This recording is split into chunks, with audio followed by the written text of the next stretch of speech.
used to think I knew what fear was. I had seen enough horror movies to recognize the standard tropes, the monsters, the jump scares, the haunted houses.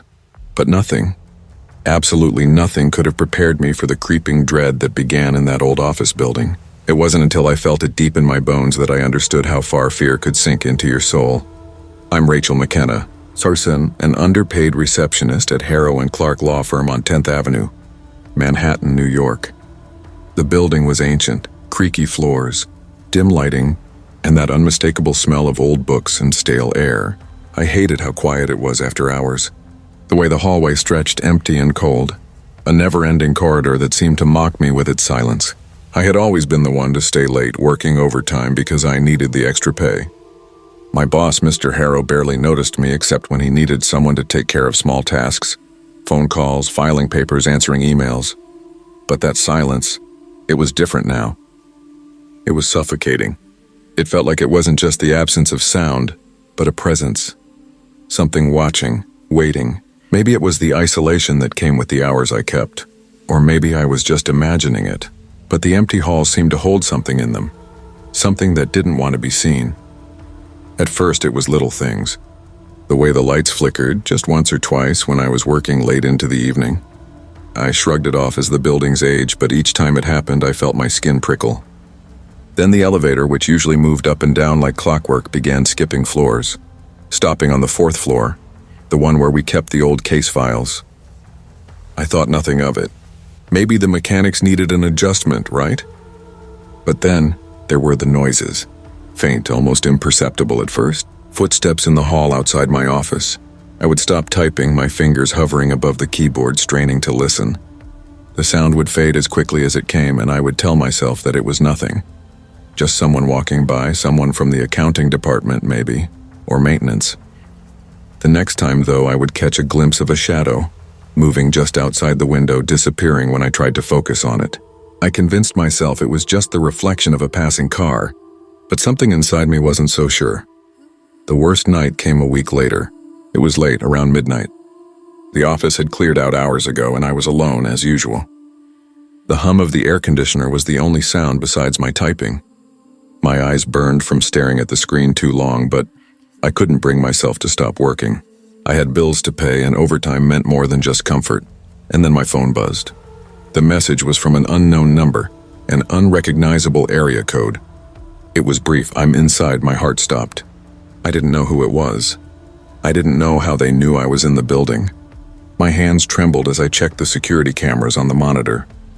The images were grainy and distorted, but nothing seemed out of place. The halls were empty, the stairwells dark. A deep breath. I grabbed my purse, telling myself it was nothing.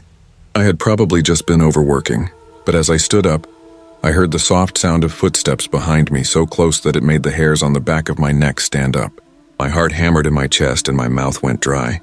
I turned around, half expecting to see someone standing there, but no one was. The office was empty, or so it seemed. I tried to go back to work, but then I heard it again. Footsteps. This time they were closer. Right outside the door, I froze. My hand hovered over the door handle, my breath shallow. I couldn't move. I wanted to scream, but I couldn't. My mouth was dry, my body frozen. Then, without warning, the door opened. Standing in the doorway was a man, tall, scruffy, with hollow eyes and a faint, unsettling smile. He looked like someone who had walked out of a nightmare. His clothes were wrinkled and his hair was unkempt, but it was the eyes that caught me, those dark, empty eyes. They felt like they could see right through me. He wasn't just looking at me. He was looking at everything. Like I didn't matter. "I thought I'd finally get to see you in person, Rachel," he said, his voice too smooth, too calm. He stepped closer and I could smell the sourness of his sweat, the stale tang of cigarettes. The next few moments are a blur. Panic, screams, adrenaline. I ran. I don't remember exactly how, but somehow I made it to the stairs, my breath ragged in my chest. The echo of his footsteps chasing me up each floor. He didn't follow, though. I could hear him, but he stayed behind. I stumbled into the street, the neon lights of the city almost blinding in the chaos of my mind. My heart was still racing and the air felt colder than it should have. It wasn't until I looked back at the building that I realized he had been waiting for me to escape. Watching me, making sure I'd run. The police never found him. I was shaken, but they told me there was no evidence of an intruder, just an overactive imagination. But I know the truth now. I know that sometimes when you look over your shoulder, it's not the shadows you're afraid of, it's the person who's already too close to you, hiding in plain sight. And even now, months later, I sometimes see him, lurking in the reflections of glass windows, watching me from the corner of my eye, just waiting to remind me that the real terror isn't the monsters we can't see. It's the ones we let slip past us without noticing. I can't escape him. I'm never really alone. Months passed after that night, but the fear didn't fade. It followed me, clinging to my skin like a second layer. I couldn't breathe without thinking of him. I couldn't sleep without hearing his voice in my head, reminding me that he was out there waiting, watching, just waiting for me to slip up again. I tried everything to block it out, working longer hours, keeping my phone off, avoiding the places I knew he might be. But the silence never felt safe anymore. It started with the phone calls. The first one came 2 weeks after I'd returned to work. Unknown number. I answered without thinking. "Rachel," he said, his voice smooth and calculated. Just as I remembered. "You've been keeping yourself busy." "I like that. You're getting better at hiding from me." My blood ran cold. My fingers trembled around the phone. I couldn't speak. "You can't hide forever," he continued. "I'm not far. I'm never far." I hung up, but the shaking in my hands didn't stop. I tried to block the number, but he kept calling from new ones. It didn't matter how many times I changed my number, or how many new barriers I set up between us. He always found a way.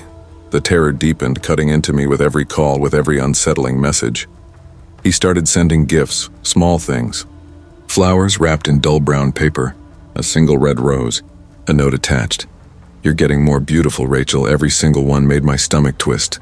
Every time I received one, I felt a little more like I was losing control. One night, as I sat at my desk, my fingers hovering over my phone, I saw him again.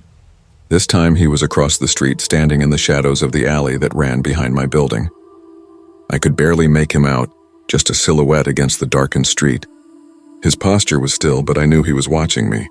I didn't even have to look directly at him to feel his eyes on me. I couldn't breathe. The walls of the office seemed to close in, suffocating me. I looked at my phone, heart racing. My hands felt cold, clammy. "Rachel, I'm always watching. Don't forget that." I couldn't stay in the building anymore. I had to leave, had to get away. But where would I go? I left anyway. When I got home, I locked the door behind me, bolting it shut. The weight of the house around me felt suffocating, and every corner seemed to hold a shadow that didn't belong. I knew he wasn't far. I knew he was still there watching. The following day, I received a text from an unknown number. "I'm closer than you think." I didn't know what to do anymore. How could I live in a world where he was always just a step behind, always just close enough to make me question my own mind? Was I just imagining all of this? Was I losing my grip on reality? And then came the knock at the door.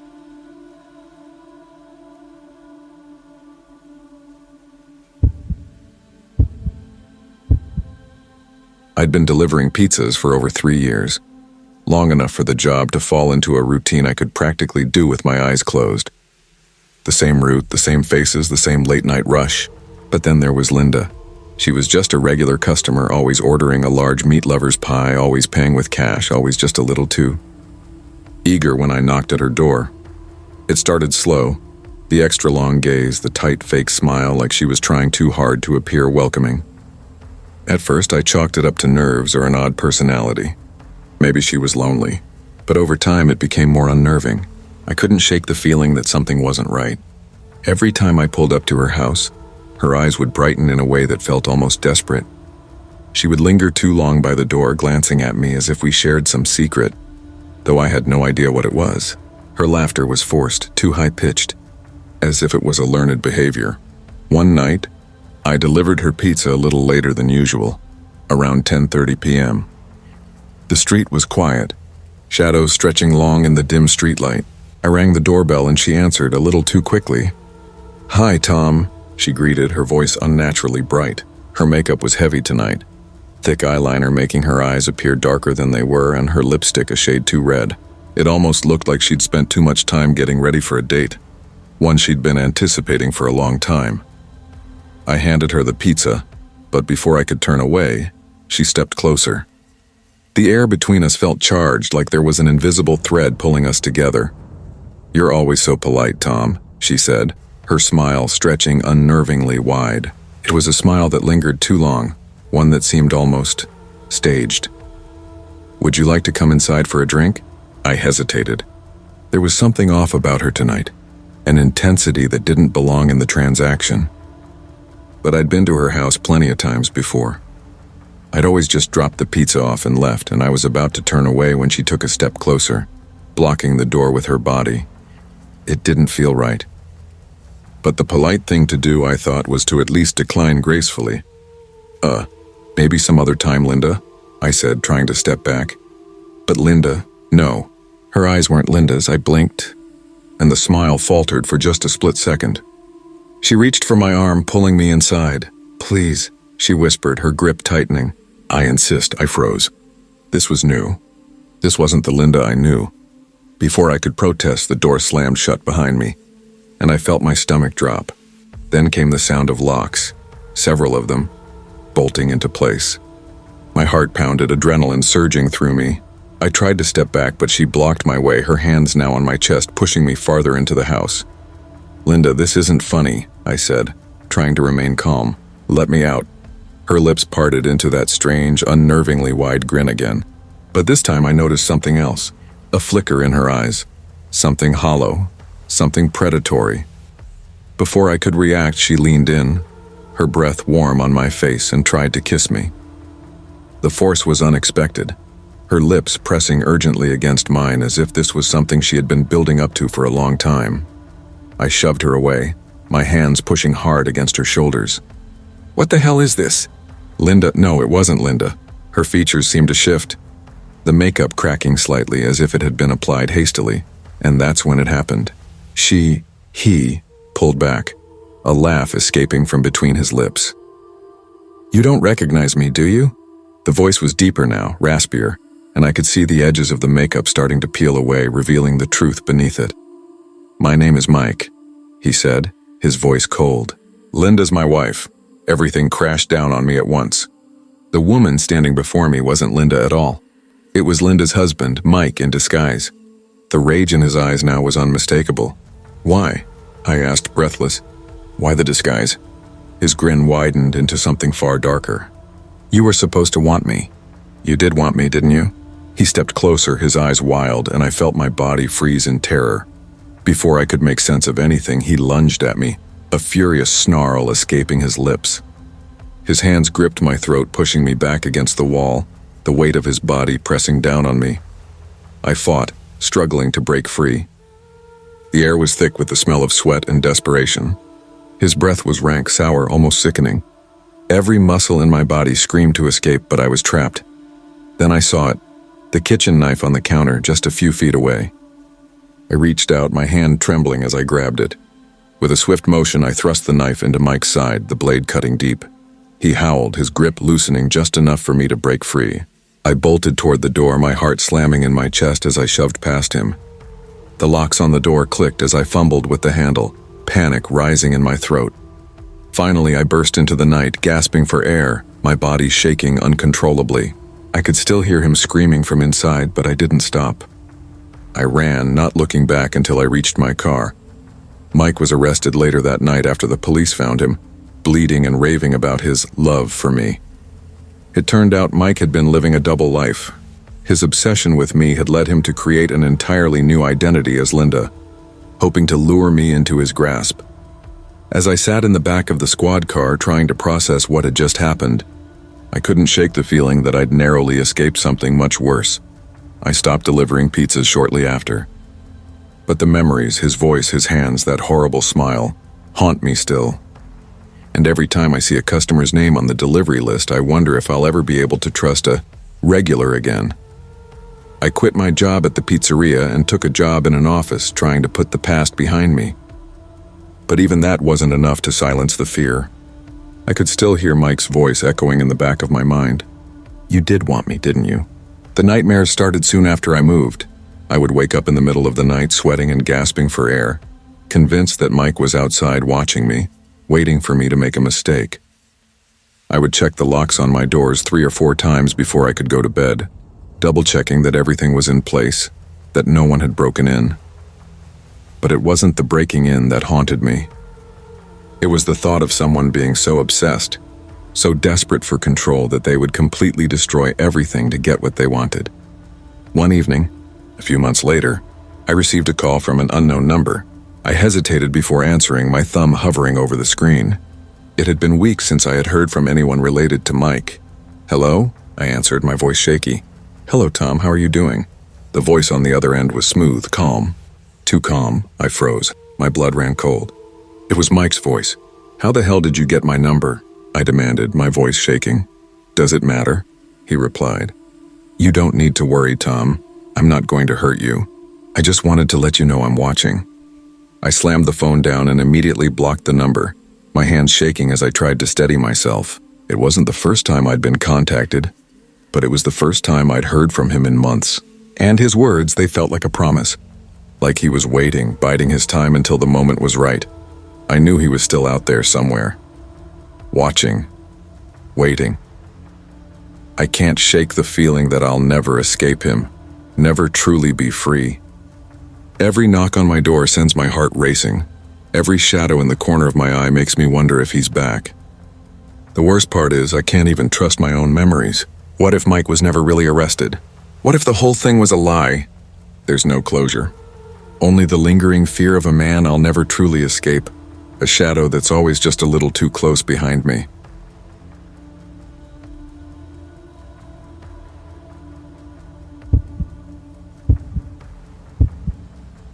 I've worked at Right Help Pharmacy on 6th Street, Greenfield for 4 years now, and I've seen my share of strange customers. The late-night crowd, the ones who loiter, the ones who ask for impossible things or behave just slightly off. But none of them ever left me feeling the way he did. I'm Emily Carver, 33 shift manager. I thought I was used to the weirdness until him and his son showed up. It was a typical Thursday evening, the store nearly empty, the fluorescent lights buzzing overhead. I was stocking shelves when I saw them enter. The man was in his mid-30s, wearing a cheap leather jacket and jeans that hadn't been in style for a decade. His son, maybe 10 or 11, trailed behind him, silent and withdrawn, his eyes downcast. They were a familiar kind of odd. The man was just one of those customers you don't forget. The kind who lingers a little too long in the aisles, staring without blinking. At first, I didn't think much of it. But then the glances started. Long, deliberate glances that made the hairs on my neck prickle. He would catch my eye, and his gaze would hold far longer than necessary. When I turned away, I could feel his eyes still on me, burning through the back of my skull. When he came up to the counter to pay, he looked at me and said, "You have such beautiful eyes, like the ocean, so deep and endless. People like you are rare." I froze, a chill running down my spine. Something about his voice was wrong. It wasn't just the compliment, it was the tone. The way he said it, like he was claiming me, like I belonged to him. The next day, he came back. Again the lingering gaze. Again the unsettling comments. But this time I noticed something else. As I handed him his receipt, he was holding his phone a little too low, just close enough to snap a picture without me noticing. My stomach dropped. I wanted to call the police, but I didn't know if I was overreacting. Maybe he was just a lonely guy. Maybe it was just a strange habit. But then the letter arrived. It was a small envelope, hand-delivered, and had no return address. Inside there was a single sheet of paper, written in a barely legible, shaky hand. "I know you, Emily. I know where you live. I've been watching you.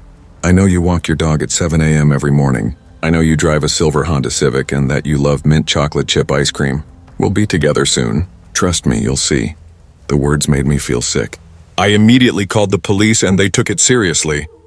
They warned him if he came near me again, they'd arrest him. The police reassured me that he'd probably just gotten obsessed, but they said they'd keep an eye on him. I thought that was the end of it. But a month later, I was proven wrong. It was a busy Saturday afternoon, customers in and out, the usual rush. Then I noticed a man standing by the checkout, his posture stiff, his eyes scanning the store like he was looking for someone. He was older than the first man, maybe in his early 40s, with graying hair and an air of confidence that made my skin crawl. And then it hit me. He looked exactly like the first man, but with one crucial difference. His eyes were cold, empty, like they didn't see anything at all, just hollow pits staring through me. When he saw me, his lips twitched into a thin smile. He stepped forward. "I'm looking for someone," he said, his voice low, almost like a whisper, though the store was quiet. His eyes never left me. "My brother told me about you. I think you're exactly what he wanted." I was about to ask what he meant when I overheard something I wasn't supposed to hear. "Tomorrow," he said, almost to himself. "We take her. We grab her when she's leaving the store. She'll never know what hit her. We'll get her to the right place. It'll be perfect." My breath caught in my throat, but I kept my face neutral. My hands were shaking behind the counter, but I didn't let him see. I was starting to put the pieces together. These men were dangerous. I immediately called the police, my voice tight as I explained everything. They arrived within minutes. The man was arrested for suspicion of conspiracy to commit kidnapping. His brother had been spotted in the area, and when they searched his car, they found enough evidence to link them to a human trafficking operation. Both men were arrested. The police later told me that they'd been involved in several other cases. Women disappearing without a trace, their fates unknown. They'd been watching me for weeks, plotting to make me their next victim. As I sat in the back of the squad car trying to process what had just happened, the weight of it all hit me. This wasn't some random occurrence. This was carefully planned, and the realization settled in. Being vulnerable in a public place is far more dangerous than we ever want to admit. The fear didn't fade. It stayed with me even now. Every glance from a customer felt like a potential threat. Every footstep behind me an omen. The empty eyes of that second man haunt my dreams. I wonder if I'll ever truly feel safe again. I tried to go back to work as usual. It was hard, no, impossible. How could I stand behind the counter again, smiling and pretending nothing had happened? The normal routine had been shattered, the quiet hum of the store suddenly a backdrop to the fear that gnawed at me. But I had no choice. I needed the money. I needed to keep going. So I put on a brave face, told myself I was stronger than this, and returned. Every day I wondered if they'd come back for me. I wondered if they were out there waiting, watching. I had to stay vigilant, aware of everything around me. The customers who glanced a little too long. The man in the corner who kept adjusting his hat, his eyes darting around as if trying to avoid being seen. But it wasn't just the customers that bothered me. I couldn't escape the feeling of being watched. The store, once a safe haven, now felt like a cage. My coworkers didn't seem to notice. Jenna, the cashier, was busy gossiping about her latest date, and Mike, the stalker, hummed while restocking the shelves. But I saw the signs. The subtle shifts in people's behavior, the way they lingered too long in aisles, the way their eyes would lock onto mine with that predatory gleam. It all came to a head one night when I was closing up. The store was empty, the fluorescent lights buzzing above me as I locked up the back door. I was alone, the only sound the faint shuffle of my feet against the linoleum floor. I walked to the front of the store, checking the windows one last time, when I saw something that made my blood run cold. There, across the street, standing under the dim streetlight, was the man. The first man, the one I had seen months ago, the one who had been watching me. His eyes locked onto mine, and for a moment everything stopped. The world around me ceased to exist. It was just me and him staring across the empty street. I took a step back, my heart pounding in my chest. I could see him better now, standing still as if waiting for something. He was dressed the same, leather jacket, jeans, but this time there was something more chilling about him. His eyes were vacant, almost lifeless, and there was a grin, a wide, terrible grin stretched across his face. I didn't wait. I didn't think. I ran to the back, locking the door behind me. The rattling of the knob echoed in my ears as I stumbled into the stockroom, gasping for air. I crouched behind the shelves, heart pounding, my breath sharp and erratic. Was he here for me? Was he going to finish what he and his brother had started? I stayed hidden, listening for any sound that might tell me he was outside. But there was nothing. The silence was oppressive, the tension so thick I could barely breathe. Hours passed before I dared peek out from my hiding spot. The store was silent again. No sign of him. No sign of anyone. The police had warned me. They'd told me that they'd be watching, that they'd be there if I needed them. But how could I trust them when I felt more alone than ever? How could I trust anyone when the eyes of the world felt like they were constantly on me? I thought of all the women, all the people who had vanished, who had been taken. How many had felt the same way before they disappeared, trapped, suffocated by the weight of their own fear? I closed my eyes and tried to steady my breathing. This wasn't over. I knew that.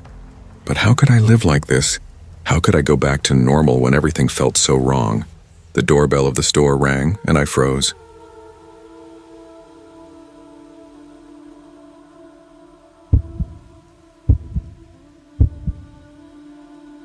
I never believed in love at first sight.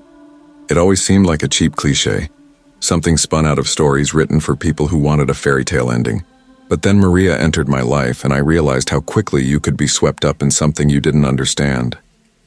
I'm Andy Thompson, 17, a high school sophomore who was far too naive to see what was happening until it was too late.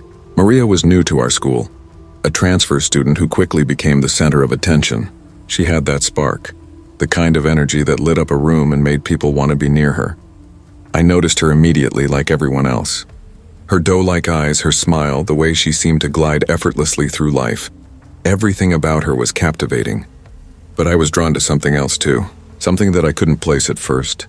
At first, Maria was just a girl I talked to between classes, a face in the crowd. But soon she started texting me, a lot. At first it was small stuff, just asking about homework or mentioning something we both liked.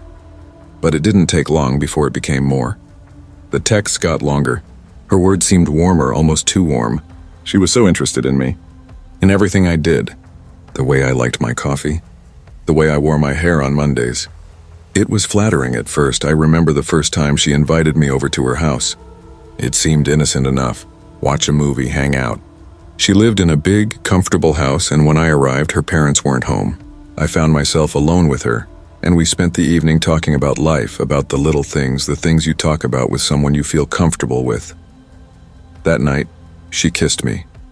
It wasn't forced or rushed. It just happened, like it was the most natural thing in the world.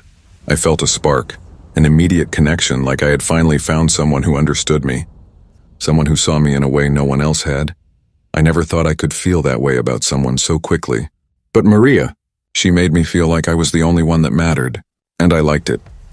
But even from the beginning, there were little things. I remember the first time Matt, my cousin, pulled me aside. He was older, a year ahead of me in school, and he always had that older brother vibe. When he found out I was dating Maria, he looked at me like he was about to drop some big truth. "Watch out for Maria," he said, his voice low, eyes serious. "She's got a violent streak. Her ex-boyfriend, she stabbed him." I laughed it off. High school gossip, right? Something people make up just to entertain themselves. But Matt wasn't joking. He'd seen it, heard the rumors, and I couldn't help but wonder if there was more to it. But when I looked at Maria, so sweet, so caring, always texting me good morning, always asking about my day, I couldn't see her that way. She was perfect, but the seed of doubt had been planted. Curiosity gnawed at me, and one night I decided to find out the truth. I invited Maria over for a late-night game of 21 questions. It was supposed to be lighthearted, something fun to pass the time. "Okay, my turn," I said, leaning in with a grin. "Tell me, what's your biggest fear?" She tilted her head, her smile a little too slow, her eyes darkening for a moment. "I'm not afraid of anything, except losing control." Her words were sharp, like she was saying them to test my reaction, and I felt a chill run through me. We kept going, the questions bouncing back and forth like nothing was wrong. But when I finally asked, "What happened with your ex?" I heard some things. Her face went rigid. She didn't answer immediately. Instead, she looked away, her hands fiddling with the hem of her shirt. Her silence stretched long, too long. When she finally spoke, it was in a voice that was barely a whisper. "I don't want to talk about it." The air between us thickened, and I knew something was off, but I didn't press it further. I wanted to believe she was just trying to move on, that her past wasn't as dark as Matt said. But that gut feeling, the one I'd ignored for so long, was starting to grow louder. A few days later, we had plans to meet at her house. But something came up on my end and I couldn't make it. When I told her, she was strangely quiet and her voice dropped an octave. "That's okay," she said, but I could hear the slight edge in her tone. "I'll just bring Phil over instead." "Phil?" I knew Phil. He was a guy she'd mentioned once or twice, but something about the way she said it felt off. It wasn't just casual. It was too casual. The next morning, my phone lit up with a message from her. I opened it, half expecting the usual sweet message, but instead there was a photo attached, a picture of Maria's arm, covered in deep, jagged cuts. "This is your fault," the message read. "You don't deserve me." I felt my stomach drop. That was it. I couldn't ignore the warning signs any longer. I didn't want to be involved with someone this volatile. I sent her a message that I thought would end things. Simple, clean. "I think we need to break up, Maria." The response came within minutes. First, another photo. This time just a close-up of a knife, its blade gleaming in the harsh light. And then over 100 messages, just knife emojis. 100 of them all in a row, each one more menacing than the last. Fear crawled up my spine. This wasn't normal. This wasn't just a heartbroken girl. I went straight to the principal's office. He listened carefully, his brow furrowing as I explained everything. The messages, the photos, the escalation. He promised me he'd handle it, and I tried to calm my racing thoughts. But a part of me knew it wasn't over. It never was. The next day, as I waited for a response, the principal called me into his office. "He had news. We found something," he said, his face grim. "We searched Maria's locker." He paused for a moment, like he was preparing me for what came next. "A knife, with your name on it, and several razor blades." I felt the blood drain from my face. The implications were terrifying. It wasn't just obsession anymore, it was violence. Maria was expelled that afternoon. They removed her from school, but that wasn't the end of it. Years later, long after Maria had moved on to a different school, I heard rumors of her causing trouble again, breaking into boys' homes, threatening to harm herself, sending bizarre, threatening texts to other students. Her dangerous nature never truly stopped. I wondered if I was just another name on her list of obsessions.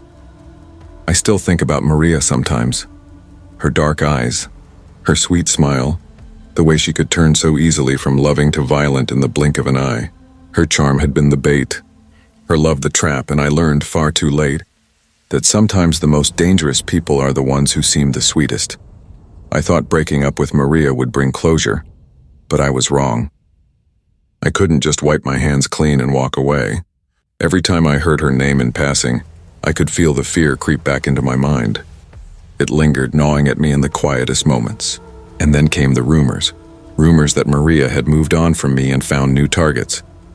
I wasn't surprised. I'd seen the way her obsession had twisted and turned into something dangerous, something I hadn't fully understood at the time. It wasn't until I saw her name in the news that I realized how deep her obsession ran.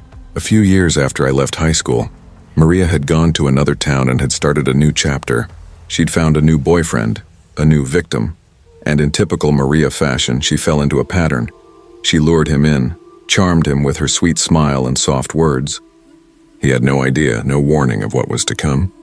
No idea that she would turn on him, that the same obsession that had nearly ruined my life would ruin his. When I read the story about her new boyfriend, about how he'd been found in a cold, abandoned apartment, I knew what had happened. The same cycle was playing out again. This wasn't the first time Maria had done something like this, and it wouldn't be the last. I couldn't help but wonder if I had been her first, or if there had been others before me, people whose names were lost in the wake of her violent obsession.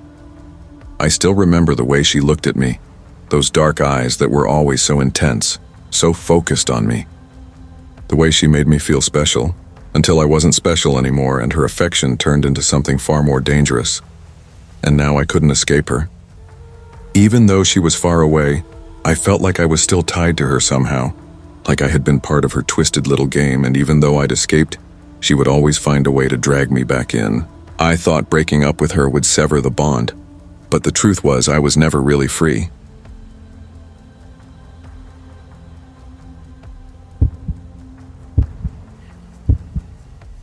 I'll never forget the last time I saw Laura. She was standing at the door, one hand on the handle, about to leave for work. The sound of the rain against the windows was heavy, but her face was even heavier. She looked worn, as though something had been eating at her from the inside for weeks. Her eyes, those bright eyes, had lost their usual spark. There was a hollow look in them, like she was already somewhere far away. "I'll be okay, Mom," she said with a forced smile. "I'll see you tonight." But she didn't come back. The morning had started like any other. The soft hum of the coffee machine as I made my first cup of the day, the low light filtering through the blinds, painting the kitchen in pale strokes. Laura, as always, was up before me, making her way to work at the hospital. I don't know what it was, I'd always been the one to worry, but something in the air that morning felt wrong.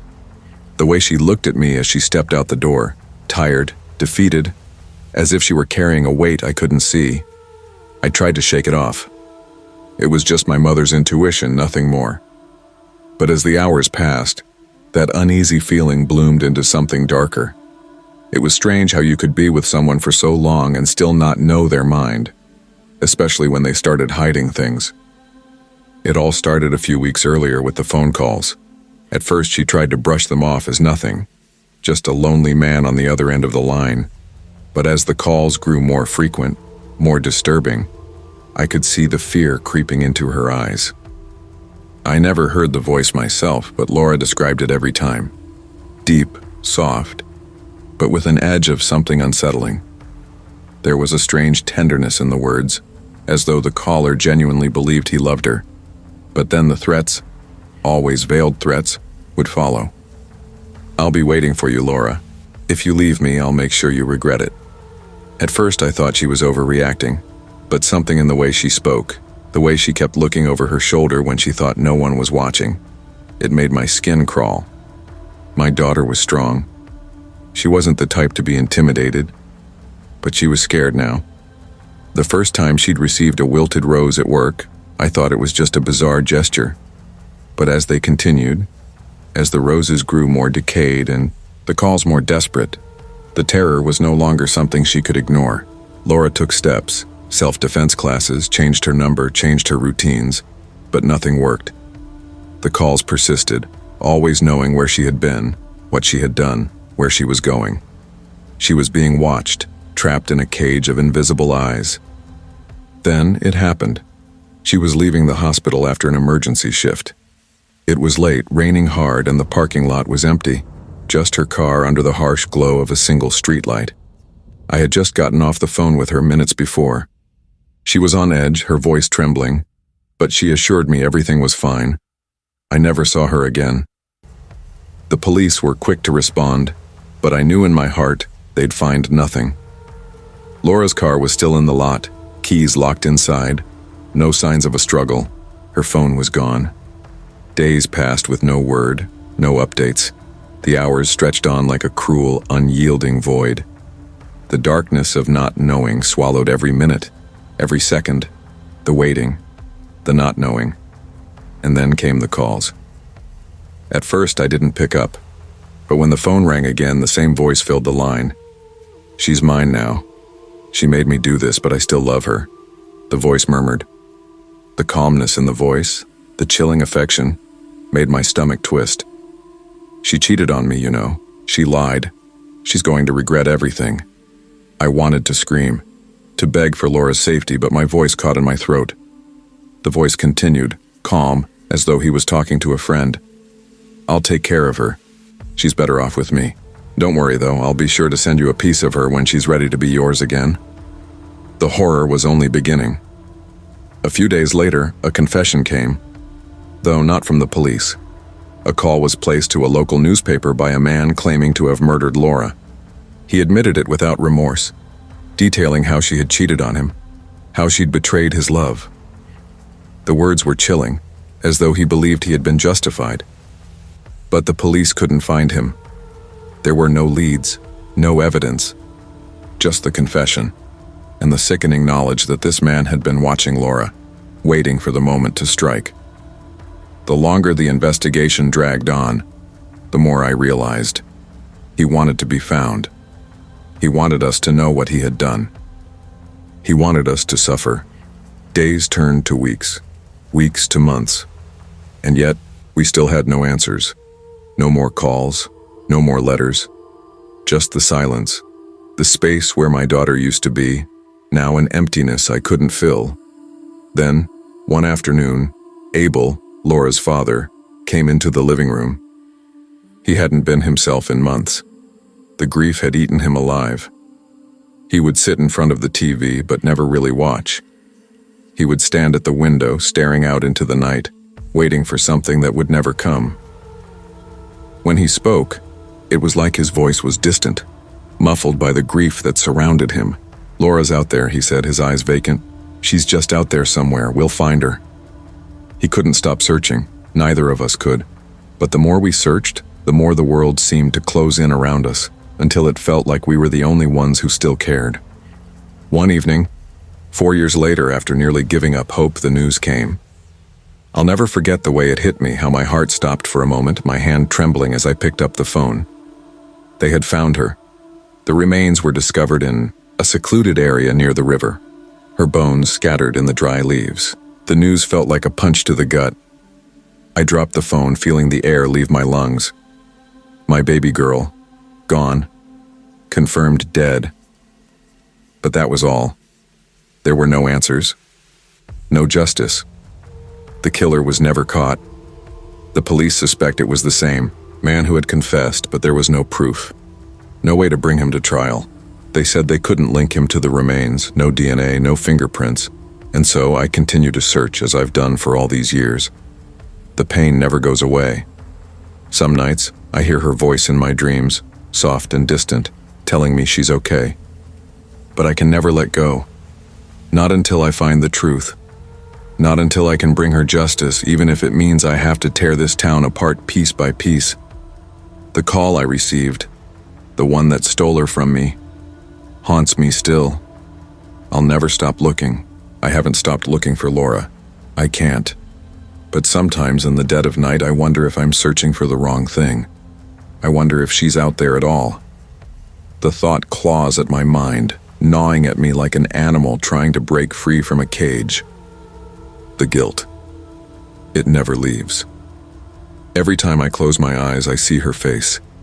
The way she looked the last time I saw her. Tired, worn out, distant. Was there something I missed? Was there something I could have done to stop this from happening? Could I have protected her? Could I have heard the fear in her voice when she spoke about the strange calls? Should I have believed her? But it's too late for questions now. Laura's gone, and all that's left is the suffocating silence she left behind. I still visit the places she used to frequent, the places we used to go together. I stand in front of the bakery where she always picked up her favorite muffins, the park where we used to walk when she was a child. And I wait. I wait for something, anything that might help me put the pieces together. But every time I leave, I feel more empty, more lost. Abel is no better. He's a shell of the man I once knew. He hasn't spoken in days, and when he does, it's barely a whisper. He talks about her like she's still here, like she'll walk through the door any minute and everything will go back to normal. But it won't. And deep down, we both know it. Then one afternoon, while I was going through some old photos, I found something that shook me to my core.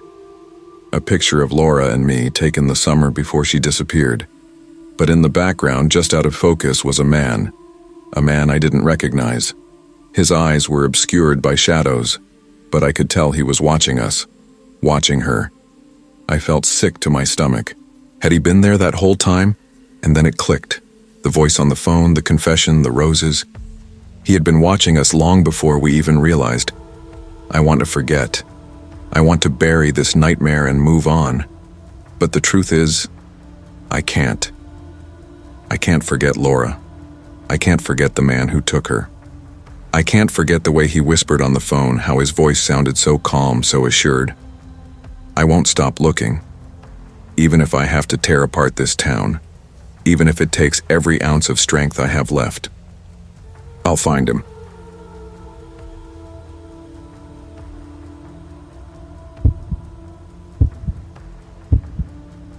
I should have known something was off when he remembered the brand of my perfume on our second date. Ethan was perfect. At least that's how he appeared at first. I met him on LoveLink, a dating app I reluctantly downloaded a few months ago after some convincing from friends. My initial skepticism was quickly forgotten as I found myself sucked into the world of dating profiles, messages, and the false intimacy of texting someone who was, at that point, still a stranger. His profile stood out. Handsome, charming with a gentle smile that seemed to shine through every photo. And his messages, sweet, thoughtful, asking about my day, making me laugh. He seemed like the kind of guy I'd always hoped to meet. By the time we exchanged numbers, it felt like the beginning of something real, something exciting. We met at a coffee shop on the first date, nothing fancy. Just a simple drink, a lot of talking, and that easy chemistry that you don't always expect to find. Ethan was funny, self-assured, and a little nerdy, in that endearing way that made me feel comfortable. We shared stories about our childhood, laughed about ridiculous things, and for a brief moment I felt safe. I felt like maybe this was the one. The second date was just as effortless. A quiet dinner at a local restaurant, a glass of wine, more stories, more laughter. Ethan made me feel like I could be myself, like I didn't have to hide behind the mask I wore for most people.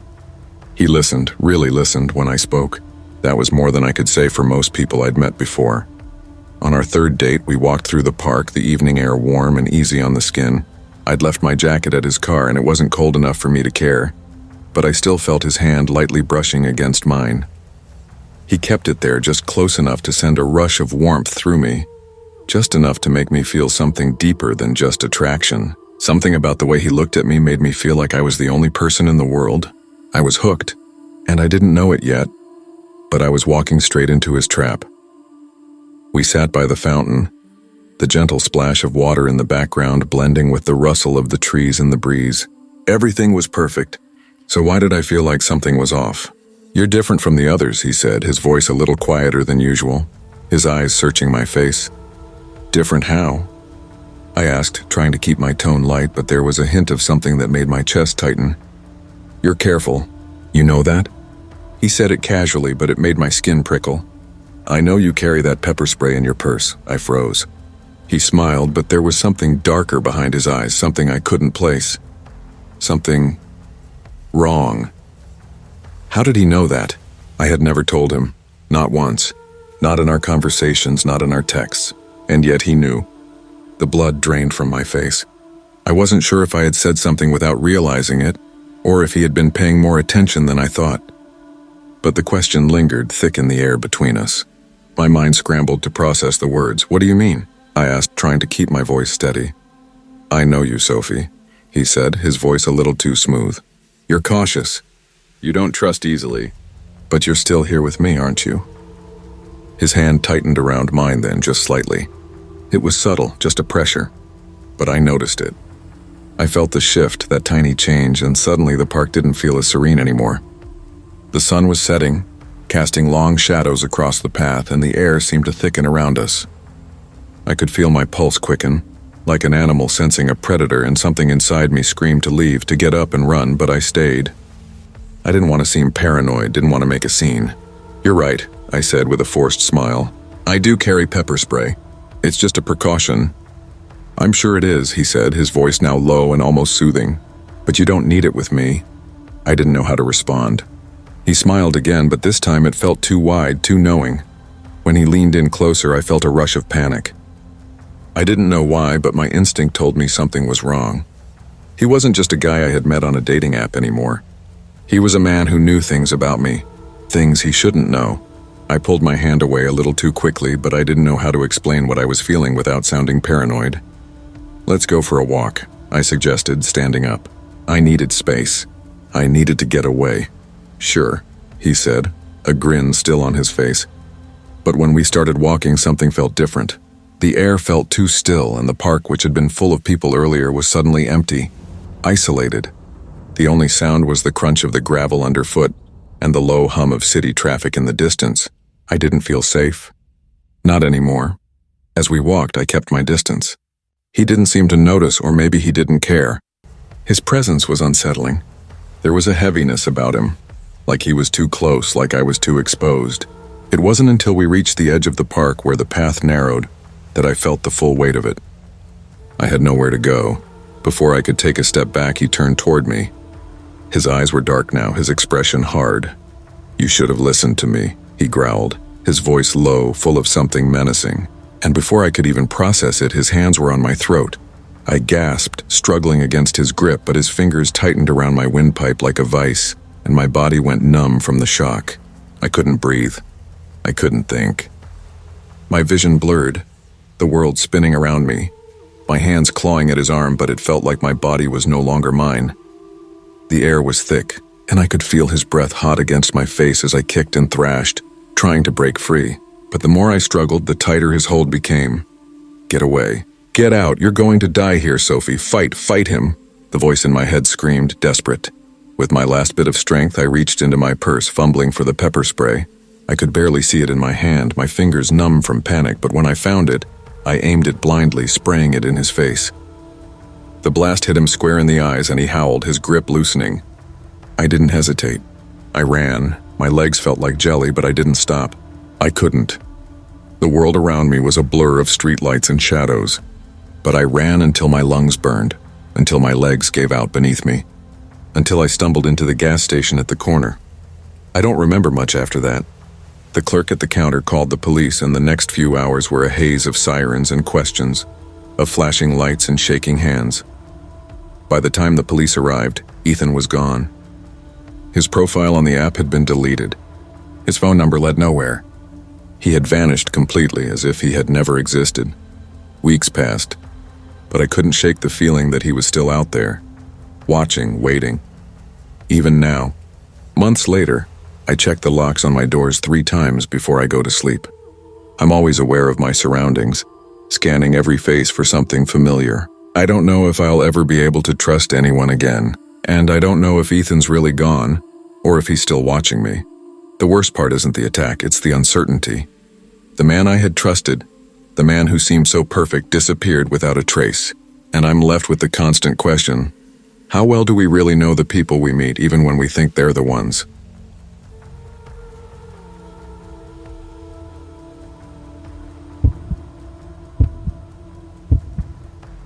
It's a strange thing to wake up one morning, living in a world where you think everything is safe, and by the end of the day, the entire foundation of your life is shattered.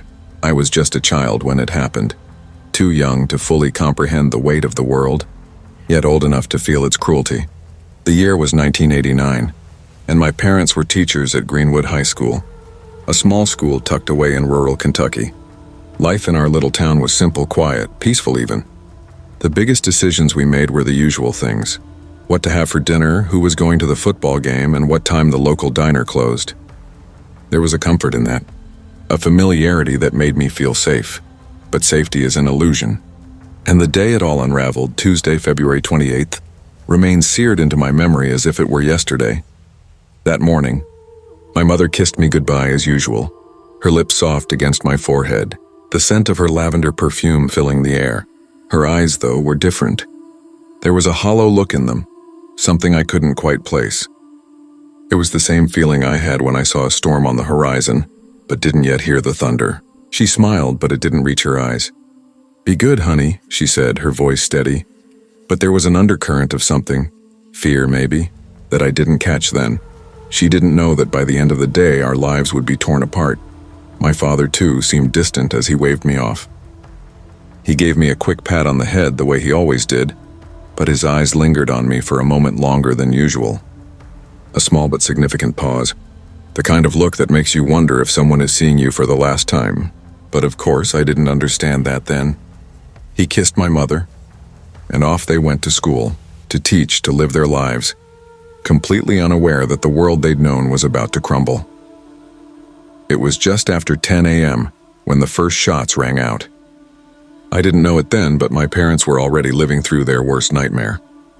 My mother, who had been in the teacher's lounge at the time, heard the sound and froze.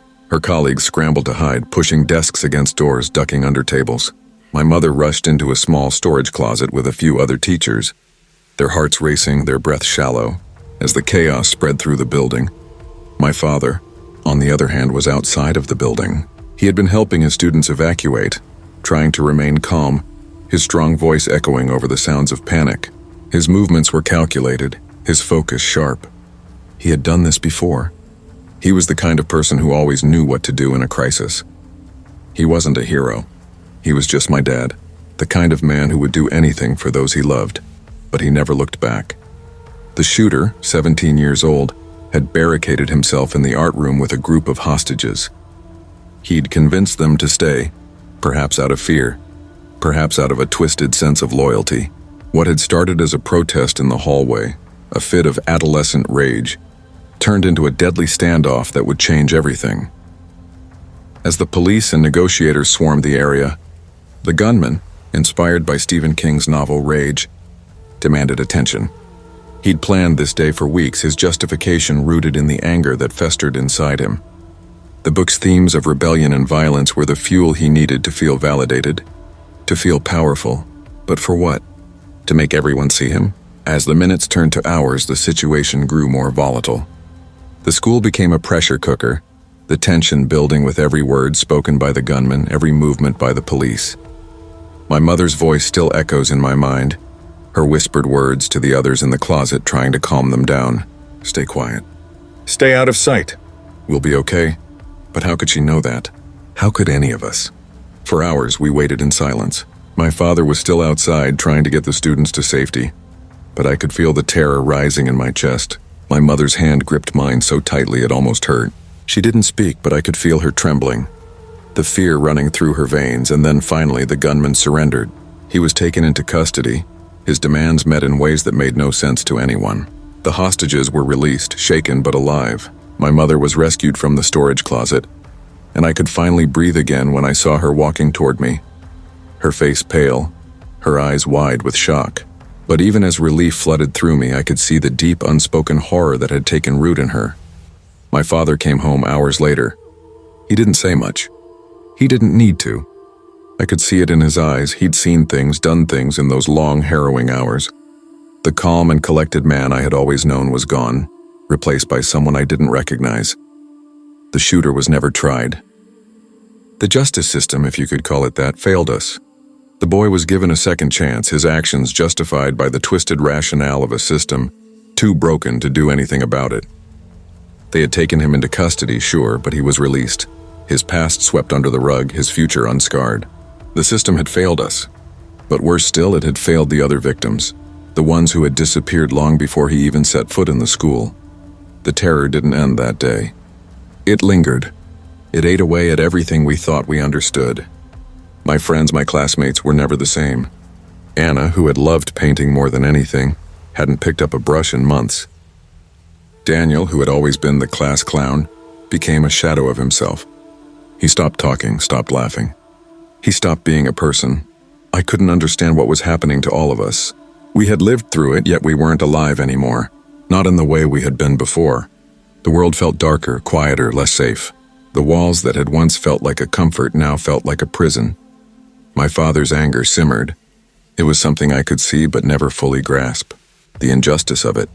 How the boy who had caused so much pain was allowed to walk free, to live his life while the rest of us were left to pick up the pieces. It ate away at him bit by bit, until all he could see was the brokenness of a system that had failed him, failed us. But what about me? What about the child who had witnessed all of it, who had survived it? I was still here, wasn't I? I was still breathing, still walking through the halls of that school, still living a life. But how could I ever be the same? How could anyone be? We rebuilt the school in the following months. The walls were patched up, the classrooms repainted, but nothing would ever be the same. The memories of that day stayed with us, haunting every corner, lingering in every conversation, unspoken but always present. Some nights, I wonder if I'm still living in the shadow of that day. I wonder if the things we saw, the things we lived through, will ever truly leave us. The day the world shattered, will it ever truly heal? And as I stand here now, I realize something. Maybe the worst part wasn't the shooting itself. Maybe it was the fact that we will never know the full truth. The boy who shot up our school? His name is lost to time. His identity wrapped in mystery, never fully revealed. And as for me, I'll never forget the moment my world fell apart. The moment when everything changed. And the hardest thing of all?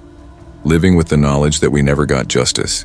The truth, as it turns out, is something you never get back.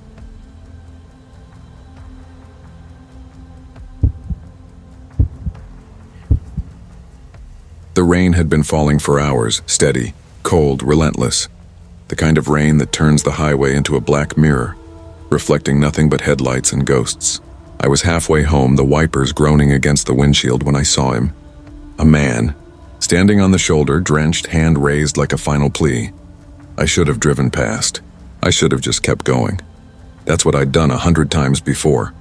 Passed by strangers stranded on the side of the road hoping they'd be picked up by someone else. But this time I didn't. Maybe it was the way he looked, his face half desperation, half disbelief, or maybe it was just the rain. Whatever it was, I pulled over. He slid into the passenger seat without a word at first, water dripping onto the cracked leather. I could smell the faint metallic tang of blood and wet soil. His clothes clung to him, dark with mud. His hands trembled when he finally spoke. "Thank you," he murmured. His voice was low, hoarse, like it hadn't been used in a while. "Name's Caleb." "Logan," I replied, glancing at him from the corner of my eye. His face was pale, thin. Something haunted flickered in his eyes, like he was looking at someone else entirely. We drove in silence for a few miles. The rain drummed on the roof, the tires hissing over puddles. Finally, I asked, "You okay out there? Looked like you'd been walking a while." He gave a hollow laugh. "A long while." Then softer. Got turned around trying to find someone. I didn't press. I'd seen that kind of look before. People running from something or towards something they shouldn't. When we reached my place, the storm was still raging. I offered him a hot meal, a dry blanket, a couch for the night. The house felt smaller than usual, the kind of silence that swells between two strangers. I poured coffee, and for a while the warmth of it seemed to thaw him. But then I noticed it. A small silver necklace hanging around his neck. The pendant, a cracked heart, caught the kitchen light when he leaned forward. My stomach tightened. I'd seen that pendant before, years ago. On a different night. On a different woman. I looked away before he caught my expression. He finished his meal, thanked me again, and said he'd sleep on the couch. I nodded and went upstairs, though sleep was the last thing that would come. My thoughts wouldn't settle. The rain, the necklace, the way his eyes lingered on the framed photo above the fireplace. Me standing beside an old black Mustang. I lay there for what felt like hours, until the floorboards creaked below. When I came downstairs, the couch was empty. "Caleb?" I called. Nothing. The front door was still locked from the inside. Then I heard it, the faintest sound coming from the basement.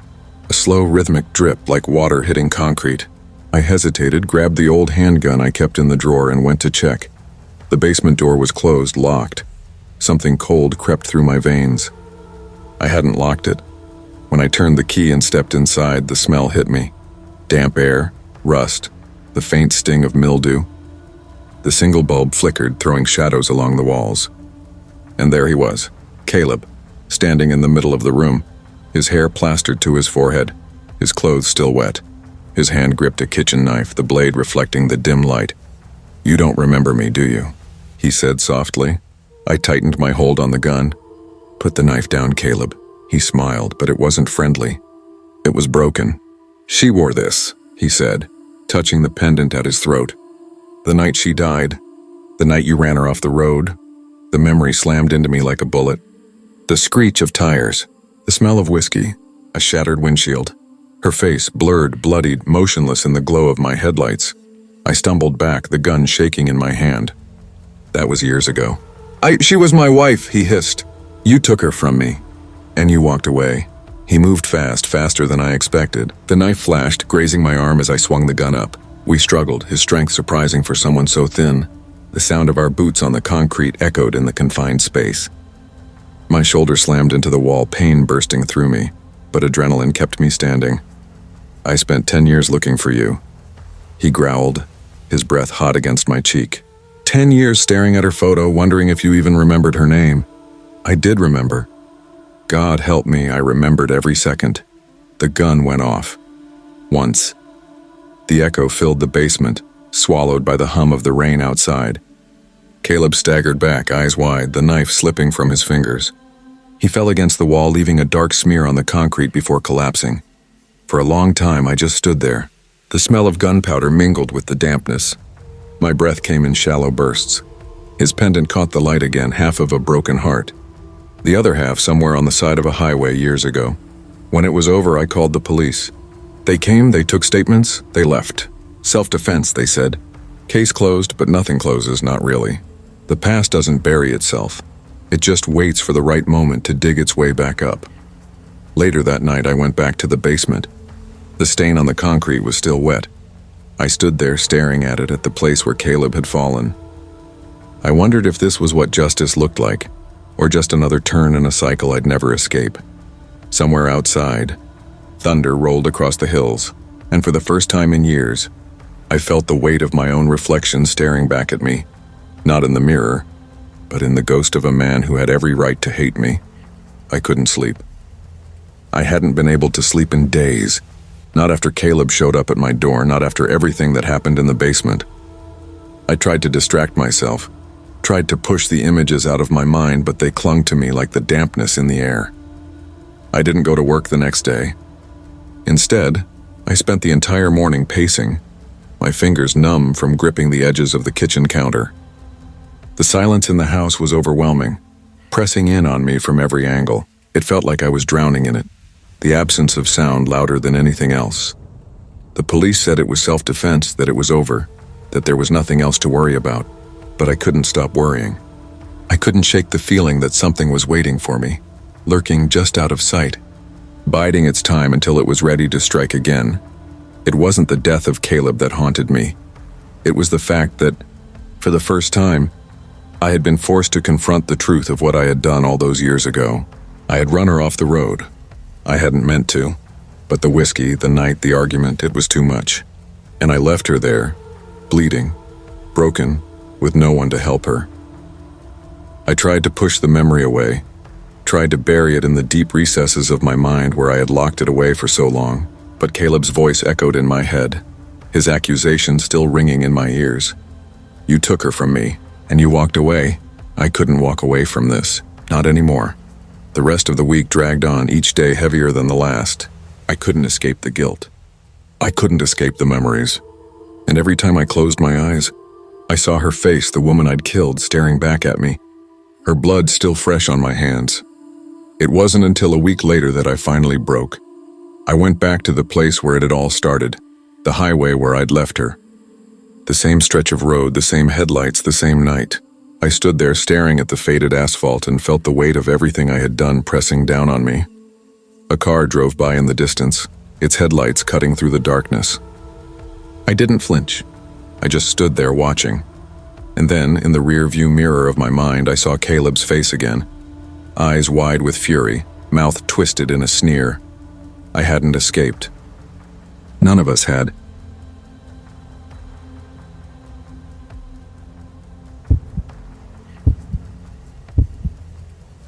The first thing I noticed was the truck. It was parked at the end of Birchwood Street, where the sidewalk curves just beyond the bend. A faded blue thing covered in rust like it had been sitting there for ages. The headlights were dim, the engine off, but something about it felt wrong. It wasn't supposed to be there, not tonight. But then again, what was? I had just walked out of Jenna's house, the air cooler than it had been earlier, and the sky was thick with the kind of gray clouds that make you feel like the night has already come, even though the sun's barely set. I wasn't really paying attention, distracted by my thoughts. Jenna had been talking about prom, and I'd just nodded along, pretending to care, but something nagged at the back of my mind. That was when I saw it, the truck. It was like a shadow creeping at the corner of my vision, the presence of something that shouldn't be there. The street was quiet, like it always was. Too quiet. There's a certain peace in small towns, a predictability that lulls you into a false sense of safety. Birchwood Street was where I had spent my whole life, where I knew everyone's face and where nothing bad ever happened. But tonight, that feeling of safety felt like a lie. I took a few steps forward, my sneakers scuffing against the pavement. The truck sat there like an unwanted guest, its faded color blending with the shadows. My stomach tightened, but I shook it off. It was probably just some guy parked for a while, waiting for someone, or maybe someone just passing through. There wasn't anything unusual about it. Then I noticed her, Riley. She was a few steps ahead of me, weaving unsteadily as she walked, holding a half-empty bottle of something in her hand. I could see the way her movements were exaggerated, almost comically so, like she was trying to stay upright on legs that didn't want to cooperate. A soft, slurred laugh escaped her lips as she swayed toward me. "Whoa, sorry about that," she said, bumping into me as she stumbled. Her breath was warm against my face, carrying a sharp, bitter scent. The bottle she was holding was glass, dark and unmarked, but I knew it was alcohol. Guess I'm not as steady on my feet as I thought. "No worries," I said, trying to ignore the unease rising in my stomach. She had been one of those girls I'd hung out with a few times at parties. Loud, fun, but not someone I really spent much time with. But tonight she seemed different. Off. "Are you okay?" I asked, frowning as I noticed her eyes were glazed, not quite focused. Yeah, just a little tipsy. "Name's Riley," she said, giving me a grin that was too wide, too forced. Something about her felt wrong, but I couldn't put my finger on it. I smiled back, not wanting to be rude, but there was a knot tightening in my stomach. The unease in me grew stronger, a little voice in my head whispering that something wasn't right. We exchanged numbers, and after a few awkward moments, we parted ways. I should have walked away right then, but instead, I found myself continuing down the street, unable to shake the feeling that I was being watched. I kept glancing over my shoulder, half expecting to see the truck following behind me, but the street was empty, except for the figure at the end of the block. At first, I thought it was just a trick of the dim light, the shadows playing tricks on me, but as I got closer, I realized it wasn't. There was someone there standing still, hidden in the dark. My heart skipped in my chest, my feet slowing as I tried to focus on the shape in the distance. The figure didn't move, didn't even twitch. It was just standing there, staring, watching. I couldn't make out any details from this far away, but I knew something was off. The streetlights flickered above me, casting long, distorted shadows on the sidewalk. The figure remained where it was, unmoving, like a silhouette burned into my vision. I could feel the hairs on the back of my neck stand up, my pulse quickening. I told myself it was nothing, that it was just someone waiting for someone else, maybe lost in thought. But the unease settled deeper in my bones. I walked faster, my footsteps echoing against the empty street. And that's when I saw it. The truck. It was there, parked at the same spot, its headlights now flickering as though they were waiting for something. Or someone. My heart dropped into my stomach. I was being followed. I didn't know how I knew, but I felt it in my chest. The tension in the air, the feeling of being watched.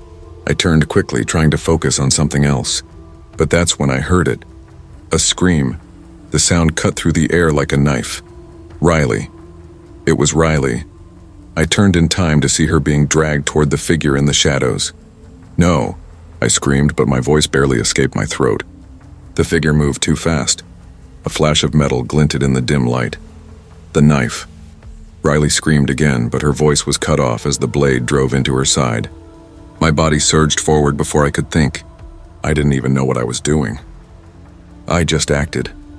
I lunged at the man, grabbing his arm with every ounce of strength I had, twisting it to force him to drop the blade. The metal clattered to the ground, but I wasn't looking at it. I was looking at Riley, her body limp, her eyes wide with shock. Blood stained her shirt, dark and spreading quickly. "Run!" I shouted, even though I wasn't sure if she could hear me. I grabbed her arm, pulling her along as I tried to get us away from the man, but he wasn't done. I could hear his footsteps behind me, his breathing shallow, ragged. He wasn't giving up. He wasn't going to stop. Just as I turned the corner, the sirens finally screamed in the distance. My legs burned, my body screamed for rest, but I didn't stop. I couldn't. The sound of the man's footsteps grew fainter, but I didn't dare look back. I pulled Riley toward the gas station on the corner, my heart still pounding in my chest. The clerk saw us and immediately called the police. The rest was a blur. Riley was rushed to the hospital. I was shaken, standing in front of the gas station, my hands trembling. I don't remember much of what happened next. The police, the questions, the officers asking me to recount the details. But the worst part wasn't the knife, or the blood, or the fear. The worst part was the emptiness that settled over me afterward. I didn't feel relief, not yet, because something was still out there watching me, waiting for me to let my guard down.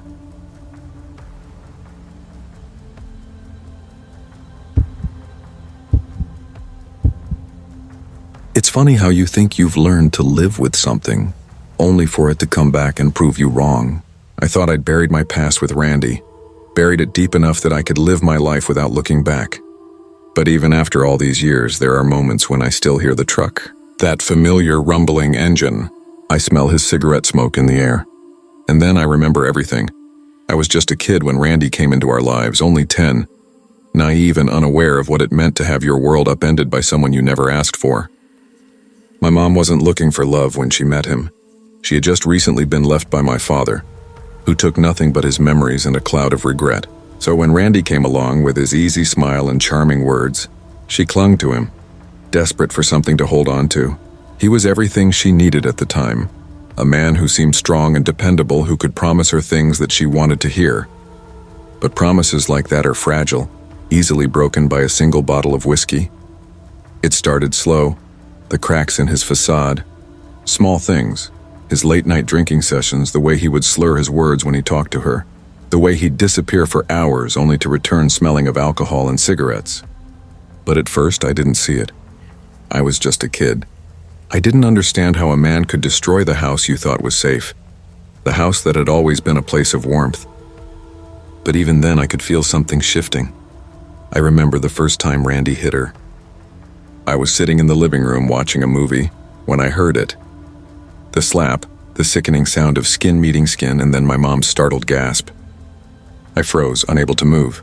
I stayed hidden behind the couch, my heart hammering in my chest, my hands pressed against my ears to block out the sound. But I couldn't block it out. I couldn't stop the way the fear started crawling through my veins, growing darker with each passing minute. I didn't know what to do. I didn't know how to help her. I was just a kid, but she didn't leave him. She didn't even fight back, not really. Instead, she stood there, her hand pressed to her cheek, tears in her eyes, but she never said anything. Not a word. She never told him to stop. She never told him to leave, and me? I was too scared to speak, too scared to move. It wasn't just the slaps. It was the other things. How he'd steal from us when he couldn't get what he wanted. How he'd threaten us with words that felt like chains wrapping around our throats and keeping us quiet. I saw how Mom shrank away from him. How she started to hide her smiles and her laughter. How she tried to be invisible when he was around, like the air was too thick to breathe. And then there was Laya. She was only 5 when Randy came into our lives, too young to understand what was happening, but not too young to feel the weight of it.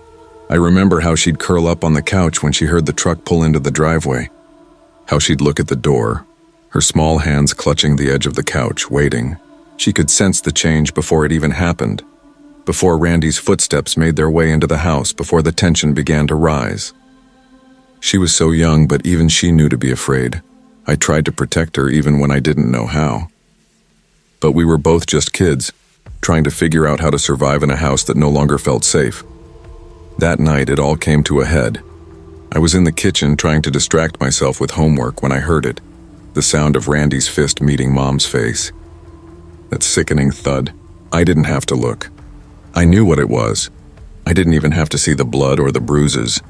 I could feel the terror seeping through the walls like it was creeping into my skin. Mom shouted, "Get out! You're not welcome here anymore." I couldn't breathe. It felt like the world stopped for a moment. I looked at Laya, who was sitting on the couch, her eyes wide, her small hands trembling. I grabbed her and pulled her into my arms, not knowing what else to do. That was the night Randy left. For good, we thought. For good, at least for that time. He grabbed his things and walked out the door, leaving behind nothing but anger and broken promises. But the relief didn't last. The phone calls started the very next day. His voice, low and guttural, would leave messages on the machine, threatening us, making us feel like we had done something wrong. He would tell us how much he hated us, how much he would make us pay for rejecting him. He was relentless, his anger festering in every word, every sound that came from the phone. My mom, she tried to get on with things. She tried to pretend that everything was normal. She smiled, she laughed, she tried to rebuild her life, but the fear was always there, lurking. It never went away. But that night, the night she brought home the Apple Watch, that was when I knew. That was when I knew she was still holding on to something that wasn't worth holding on to. Laya had been sitting in the living room, coloring. She looked up at Mom with wide eyes when she came in holding the watch in her hand. "Is that for me, Mom?" she asked, her voice soft, hesitant. Mom smiled. "No, sweetheart. It's for me. Something to remind me that I'm still allowed to hope." But I saw it. The way she looked at that watch, like it was the only thing keeping her from breaking. It wasn't hope. It was a distraction. It was a way to hold on to something that wasn't real. I could see it then. Randy's shadow still hung over us even though he wasn't here anymore. I hate that I can still hear it. The engine. It's the sound that follows me, that haunts me in my dreams, that keeps me awake at night. The sound of Randy's truck. Even though he's long gone, even though we've moved on with our lives, I can still hear it. The hum of the engine, the way it revs as it approaches. I hear it when I'm walking down the street, when I'm sitting at home alone, and sometimes even when I'm in bed, trying to sleep. I've learned to ignore it, to pretend it's not there, but there are nights when I can't. There are nights when the sound is so real, so close that I swear it's happening all over again. I can feel the weight of it pressing down on me like the air itself is thick with it. Laya is 15 now. She's grown up in the shadow of everything Randy left behind. She's stronger than I was. She hides it better too. She talks about school, her friends, boys. She laughs, she plays, and sometimes I forget.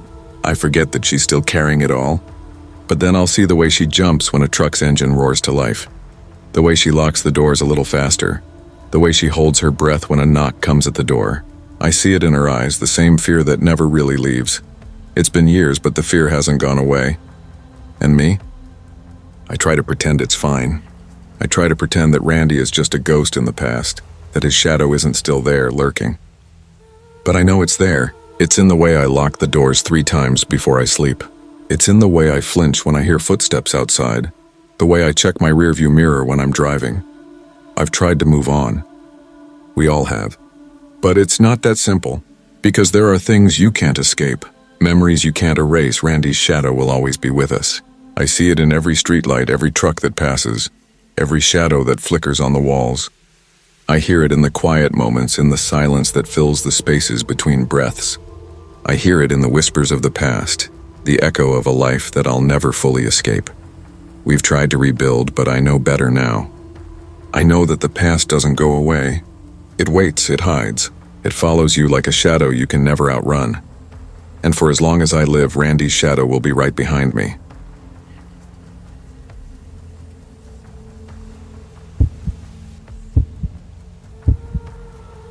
It wasn't the flowers that did it.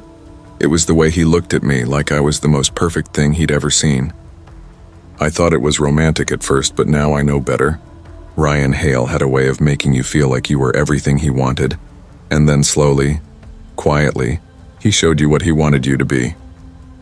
I'm Lena Porter, 25 years old, and I'll never forget the day I met him. The way his smile caught my attention from across the cafe, how his laugh seemed so genuine, so effortless. There was something magnetic about Ryan that day. He was just a florist owning a small flower shop downtown. But he had this charm, this warm energy that made everyone around him feel like they were the center of his world. I was drawn to him like a moth to a flame.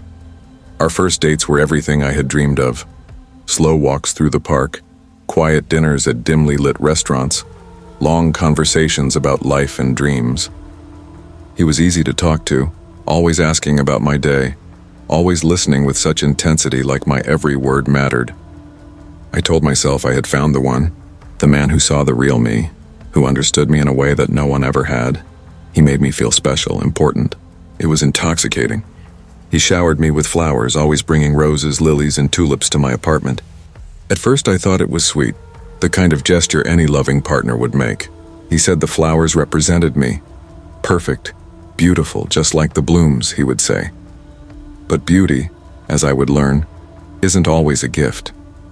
It can be a curse. One night everything shifted. We were in his shop, a quaint little place with bright windows and a sweet floral scent that always made me feel at home. I loved the shop, loved how it felt like a refuge from the world. But that day Ryan was off. He was handling the flowers more roughly than usual, his face tense, his jaw clenched. "Ryan, are you all right?" I asked, my voice soft, but he didn't respond right away. He was holding a bunch of tulips, beautiful, vibrant tulips that had started to wilt under the hot lights. Ryan's fingers gripped the stems a little too tightly, and before I could say anything, he threw them down onto the counter, his face contorting in frustration. "They're ugly," he spat, as if the flowers had betrayed him. "So ugly," he repeated as though the word itself was poison. "Ryan, stop," I said, my heart pounding in my chest. "What's wrong with them?" He looked up at me, eyes wide, something dark flickering in them. "They're ruining everything. Ruining the arrangement. You wouldn't understand." The word sent a chill down my spine. I tried to laugh it off, but the tension in the air thickened and I felt the weight of his anger pressing down on me, suffocating. His hands trembled as he moved to grab more flowers, as though the entire world depended on these little blooms being perfect. I tried to shrug it off, but the unease lingered, like a shadow that wouldn't leave. In the days that followed, the cracks began to show. Ryan's obsession with perfection, with beauty, started to grow more pronounced. His compliments became laced with undertones of control.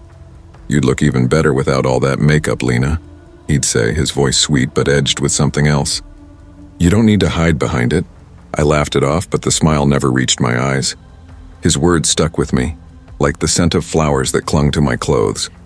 His need for me to be perfect, for me to be beautiful, his way became suffocating. His texts began to get more frequent, more demanding. "Where are you? Why didn't you respond? You shouldn't wear that dress. It makes you look too casual." I felt myself shrinking. Every day it became harder to breathe, to be myself. Ryan didn't see me for who I was anymore. He saw a canvas, a blank slate for his own idea of beauty, and it wasn't enough. Nothing was ever enough, but I convinced myself it was love. That's what he told me, right? That this was what love looked like. Wanting the best for me, wanting to shape me into the person I was meant to be. I wanted to believe him. I needed to. And then came the day everything changed. The day I realized who Ryan truly was. We were at his apartment that night, the soft glow of candles casting shadows on the walls. He was sitting across from me, his eyes dark and focused like he was studying me. There was something in the way he looked at me that made my skin crawl. A strange hunger in his gaze. I felt it before he even spoke. "Lena," he said, his voice low, almost intimate. "I think it's time we take things to the next level." I froze, unsure of where he was going. I opened my mouth to say something, but before I could, he leaned in, his hand brushing my arm. "You know, we've been through so much together. I think it's time you realize just how much I care about you. I want to help you be perfect. I want to fix you, Lena. Make you the best version of yourself, the way you're meant to be." I pulled away, my heart racing, the unease settling deep in my stomach. "What are you talking about?" I whispered, panic bubbling in my chest. "You don't see it yet, but you will," he said, his eyes wild like a man obsessed. "You'll understand once you stop hiding from yourself." The room seemed to shrink around me. The air felt thick, suffocating, and I couldn't breathe. I tried to stand, but before I could, Ryan grabbed me.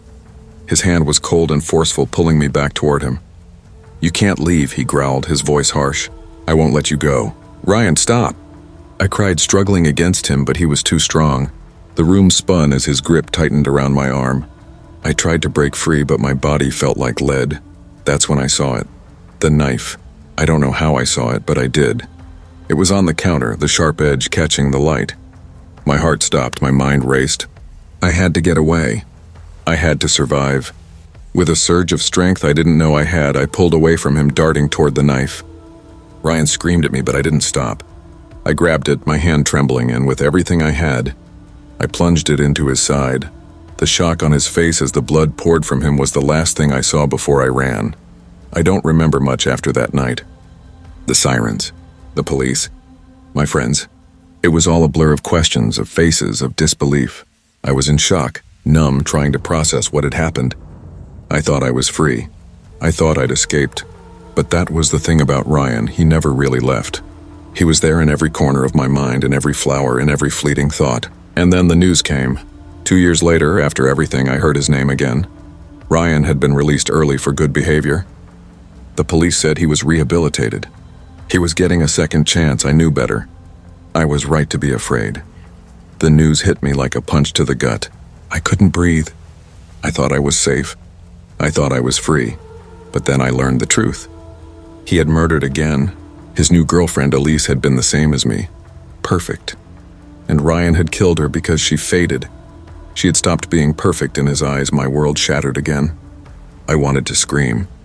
I wanted to tear everything apart. But instead I just sat there frozen. I could still hear his voice in my head, still feel his hands around my throat, still see his eyes. Wild, obsessed, terrifying. And I wondered, when would he come for me next? The nightmare doesn't end when you escape. It follows you, lurks in the shadows, waiting for the moment you forget, waiting for the moment you feel safe again. But I'll never forget. I'll never let myself.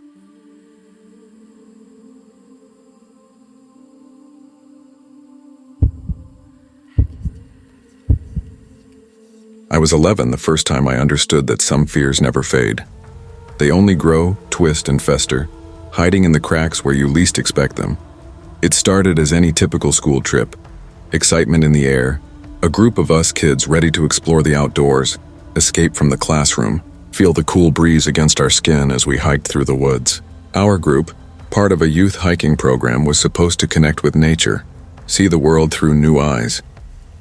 The trail was narrow, winding through thick trees that were just beginning to shed their summer leaves, their dark trunks standing like silent sentinels as the scent of pine and wet earth filled the air.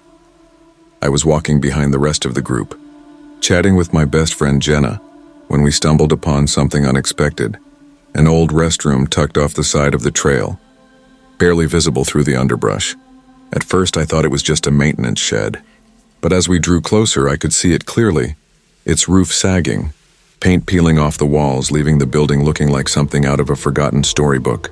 It wasn't part of the trail, not really, just an abandoned structure that didn't belong. But curiosity, as it often does, took hold. "Does anyone even use this?" Jenna asked, squinting at the building. "Doubt it," I replied, stepping closer, my sneakers crunching against the dry leaves on the ground. Something about the place felt wrong, though. The air around it felt stagnant, like the building had been holding its breath for too long, waiting to be discovered. The woods around it seemed quieter, the usual sounds of rustling leaves and chirping birds muffled by the oppressive silence that surrounded the building. "Let's check it out," I suggested.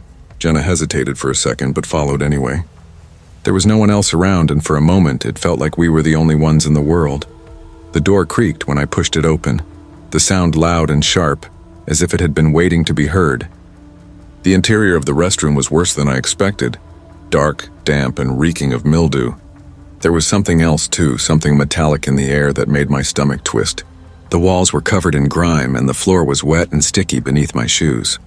It wasn't a place I'd ever want to be trapped in. I stepped in, glancing around. The dim light that filtered through the cracked windows cast everything in a dull, sickly glow. The scent of rot hung heavy in the air, making my eyes water. My stomach churned, and I immediately regretted stepping inside. "Ugh," Jenna murmured, covering her nose with her sleeve. "This place is disgusting." I nodded, already moving toward the exit. But then Jenna gasped. I turned to see her standing in front of one of the stalls, her hand over her mouth. Her eyes were wide with terror. "Jenna, what is it?" I asked, my voice trembling with unease. She didn't answer right away. She just pointed toward the farthest stall, and when I looked, my blood ran cold. There, slumped against the wall of the stall, was a body. I froze. For a moment, my mind refused to comprehend what I was seeing. I thought maybe it was a prank, maybe some kind of mannequin or a Halloween decoration that had been left behind. But as I stepped closer, the reality of it hit me. The body was real, and it was rotting. The flesh had begun to decompose, the skin a sickly shade of gray with patches of green that indicated how long it had been left there. The face was unrecognizable, distorted with decay. The eyes were open but lifeless, empty. The stench of death filled my nose, overpowering everything else. My stomach lurched, and I felt bile rise in my throat. "Oh my God," Jenna whispered, her voice shaking. I wanted to scream, to run out of there, but my body was frozen, rooted to the spot. I couldn't take my eyes off the body. I couldn't make sense of it, and then the door slammed shut. The noise was so loud it was as though the world had just collided with itself. The sharp crack of it echoed through the space, bouncing off the walls, reverberating through my skull. I jumped, my heart pounding in my chest. "Jenna!" I yelled, pulling on the door handle, but it wouldn't budge. It was locked. It was locked from the outside. Panic rose in my throat. I banged on the door, shouting for help, but the sounds of my voice felt muffled, swallowed up by the thick air in the room. The walls felt like they were closing in on me. My chest tightened. I tried the door again, pushing with all my strength, but nothing. It was hopeless. I could hear Jenna crying softly, her body trembling beside me. Her voice was muffled by the sound of my own heartbeat in my ears. I could feel the cold sweat running down my back. My breath came in shallow gasps, and all I could think was, "I need to get out of here. We need to get out of here." The faint sound of water dripping echoed through the silence. Drip, drip, drip. It was the only sound in the room, and it was driving me mad. I looked at the body again, my mind refusing to understand what I was seeing. And then I heard it, something scuttling across the floor in the far corner. A sound too soft to be footsteps, but unmistakable. Something was moving in the shadows. I didn't want to look. I couldn't, but my eyes betrayed me. My gaze flicked to the corner of the room, and for a moment I thought I saw something. A shadow, a shape. Then the door clicked. I didn't move. I didn't breathe. I didn't want to know what was happening. But the door creaked open slowly, and a sheriff stepped inside. His uniform was damp from the rain, and his eyes were grim, as if he had seen far worse than this before. He didn't speak at first. He just looked at us, then to the body, then back to us. Without a word, he motioned for us to follow him. I remember feeling numb as we walked out of the restroom, stepping out into the cool air. The shock hadn't quite worn off, but the moment I left that room, I knew things would never be the same. I didn't sleep much that night, or the next, or the nights after that. The sheriff told us that the body we found was of a missing person, but I didn't know who. I didn't want to know. The mystery was too much, too terrifying. The feeling that I'd been exposed to something I shouldn't have known still weighed on me. The weeks passed and things slowly returned to normal, or so it seemed. But that feeling, that creeping unease, never left me. I couldn't shake the memory of the bathroom, of the body, of the shadow that had moved in the corner. A year later, I found myself back in that area again, for reasons I couldn't explain to anyone, least of all myself. The trip felt like a compulsion, something I had to do. I didn't want to, but I couldn't stop myself from driving back to the place where it all happened. I parked at the edge of Birchwood Street and walked down the familiar path that led to the woods. The trees still stood tall, their branches swaying in the breeze. But when I got to the spot where the restroom once stood, my stomach dropped. There was nothing left, nothing but a patch of dirt. For a moment, I thought it was some kind of sick joke, but as I walked closer, my heart stopped. A tree, half buried under weeds, stood where the restroom once did. The bark was scarred, the tree's trunk marred by words sprayed in black paint. "He's still here." I froze. My body went numb. The words were clear, etched into the wood like a warning. The same words I'd heard in my head since that day. The same words that had been haunting me, lurking just beneath the surface, waiting for me to return. I didn't stay long after that. I couldn't. I turned and left, but the fear followed me like a shadow heavy in my chest. It's been years, and I still hear it, the echo of those words. He's still here, and no matter how far I run, no matter how many years pass, I know the truth now. The past doesn't stay buried. It waits. It waits for the moment you least expect it, and when it comes, you're never ready.